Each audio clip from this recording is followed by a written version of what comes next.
We have a Wall Street Journal position, at least by one of their writers, Bret Stephens, on who Republicans, business people, Wall Street should support. Not Donald Trump, not the Republican candidate, Hillary Clinton.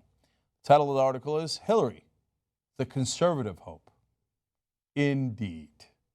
Okay. Now, he explains why she's the right choice, mainly because Donald Trump is the wrong choice. So first he says, the stain of a Trump administration would cripple the conservative cause for a generation.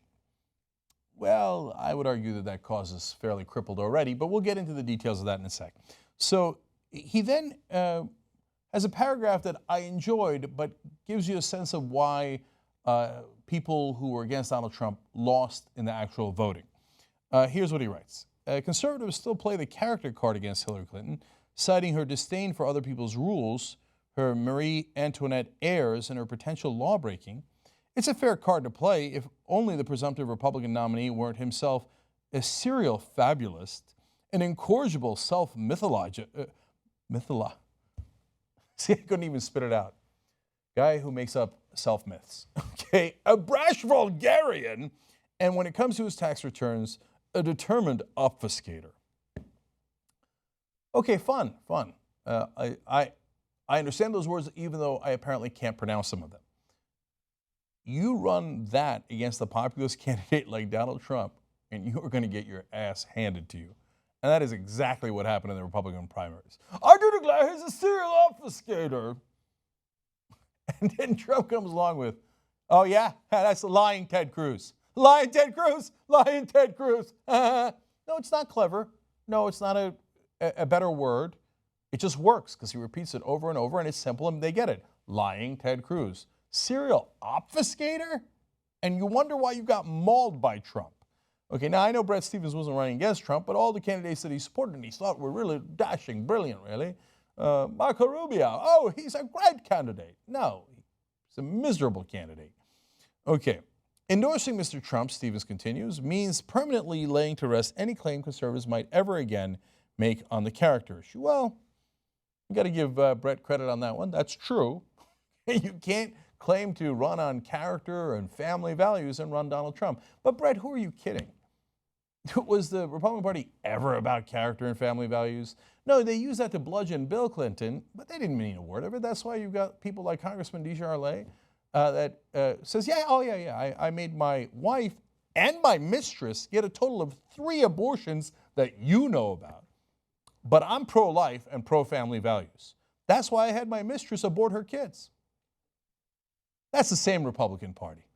And then you got all the reverends and the pastors who did crack off the ass of a hooker who happened to be male, crack on crack. Okay, all of that was in your party, and now you're shocked and chagrined to find out that Donald Trump might be ruining the good character of the Republican Party. Okay, now, what's the real reason they don't like Donald Trump?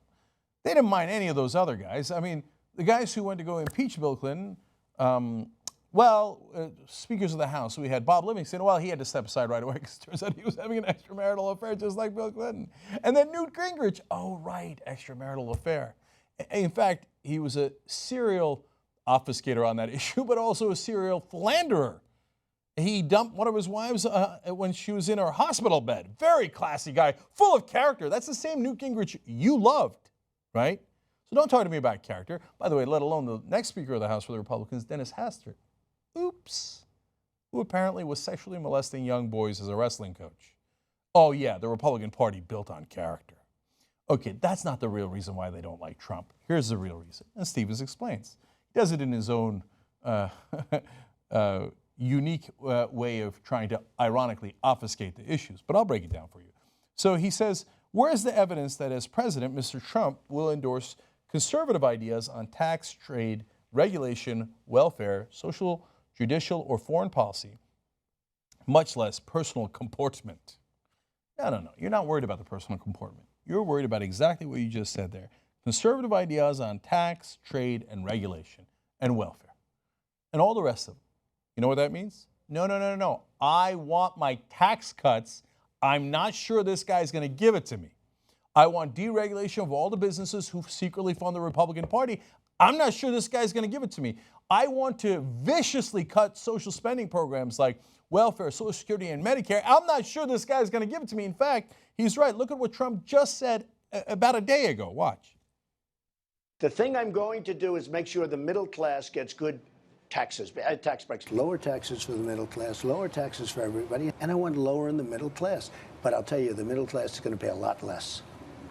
And you know what? Wealthy are willing to pay more. We've had a very good run. Will someone like me or Donald Trump pay more under your tax? I have a feeling we may pay some more. For the wealthy, I think, frankly, it's going to go up. And you know what? It really should go up. And the next day, the Wall Street Journal has an editorial going, no, not Donald Trump, not Donald Trump. Gee, I wonder why. Now, they didn't say that the day after he made the comments about Mexicans being rapists or criminals. They didn't say it the day after he made the comment about banning all Muslims. They said it the day after he said, no, I'm going to raise taxes on the rich. That might be a little telling. Okay, now, he explains, well, look, some Republicans think that Hillary's worse, so that you should vote against Hillary Clinton. He says, no, this belief stems from a failure to take Trumpism seriously or to realize just how fragile modern conservatism is as a vital political movement. But Brett, you see, that's exactly the point. You've been lying about what Republican voters actually want all this time. You said that Republican voters want giant tax cuts for the rich. It turns out they don't. You said that they want trade deals that ship jobs to other countries. It turns out they don't. You said that the Republican voters want all the things that the multinational corporations that are funding both the Republican politicians and Republican thinkers like you want. Turns out they don't. What Trumpism really does is show you what a fraud Bret Stephens, the Wall Street Journal, by the way, funded by News Corp, or owned by News Corp, or run by Rupert Murdoch, shows you what a fraud all of those guys are. No, that was all for their own purposes. When you have a true populist come out, turns out the Republican voters just want a little bit of racism and bigotry thrown in with economic populism. And no, they're not for the incredibly rich and multinational corporations. Not true. And that's what scares the hell out of Bret Stephens in the Wall Street Journal. Shh, don't tell anybody. What are you doing? What are you, crazy? Now, what is left unsaid in this is, actually, Hillary's not that bad. So let me get to that at the end, because I want to give you one more quote from Stephens. It is a regression to the conservatism of blood and soil. He's referring to the Trump movement, of ethnic polarization and bullying nationalism. Modern conservatives sought to bury this rubbish with a politics that strikes a balance between respect for tradition and faith in the dynamic and culture-shifting possibilities of open markets. In other words, lower taxes, deregulation. When that balance collapses under a Republican president, no less, it may never again be restored, at least in our lifetimes. Okay, translation.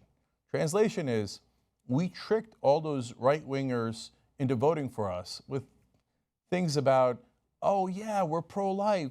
Oh yeah, we'll do dog whistle racism, where we don't outwardly say that we're racist, but we indicate that we might be, so you all vote for us. But we actually, to be fair to the Republicans, don't really care that much about the racism.